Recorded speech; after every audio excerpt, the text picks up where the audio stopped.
When we talk about, we kind of classify two things. We classify a wealth bucket and an income bucket. Mm-hmm. Now, let me ask you a question here. What feeds the wealth bucket?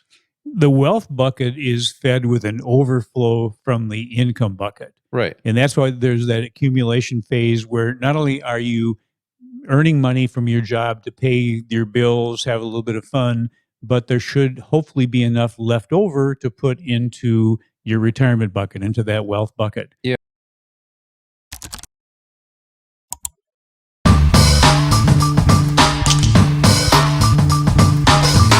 Yeah. So when the smart money uses the leverage, because I'm sure our listeners want to understand more about the leverage.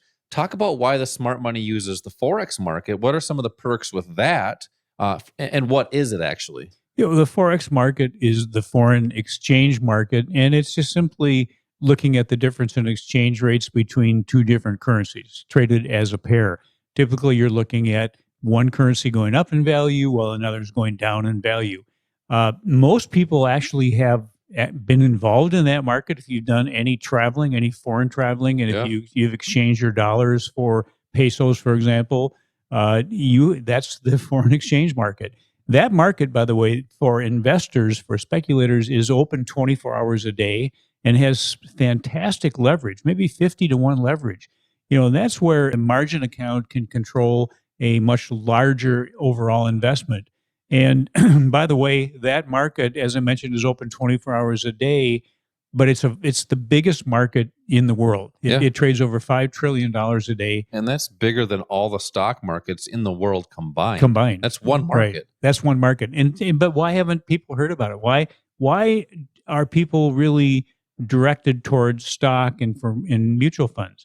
Well, it's probably because from a beneficial standpoint, that's what benefits these Wall Street firms the most. That's that 4-letter word, fees. Fees are look at fees as being somebody taking a drill and drilling a hole big enough for dollars to fall out of in your income and your retirement bucket. If those fees are there on a consistent basis, they're not only just taking money away from you, but they're taking the potential for compounding away from you. And that's where the real damage comes in, because every dollar that you can invest now has a potential in the future of being worth many, many more times that dollar, because each dollar is producing more dollars. And if that's taken away from you, that takes away a good part of what could be in your portfolio when you retire. Maybe 40, 50, 60% could be gone. You're right. I mean, we're seeing so many people coming in right now that want to understand the Forex market, because I feel it's the best market out there for people to get started because of that leverage. But it also it typically trends well based on Sure. What's the word I'm looking for, Al? I wish I could help you. Based on monetary policy. Monetary policy, right? I mean, okay.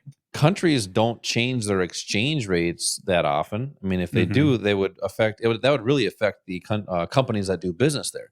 So that's why a lot of people really like that market and the opportunity to use the leverage any time of day. Now think about that. If people are working during the day, they have the opportunity to trade and invest at night. That makes a heck of a lot more sense than trying to do it over a lunch hour at work, right? When the stock market is only open for 6.5 hours per day. That's all the U.S. is open. So having these opportunities just brings more opportunity to people in their distribution years and their accumulation years. Coming up next, I want to get into how to get started. We're talking a lot of new terms that some people may not have known. We have people that listen to the show every week and they still don't understand, so they want to learn how to get started. So coming up next, how to get started. This is Josh and Al, Investing with Confidence. We will be right back.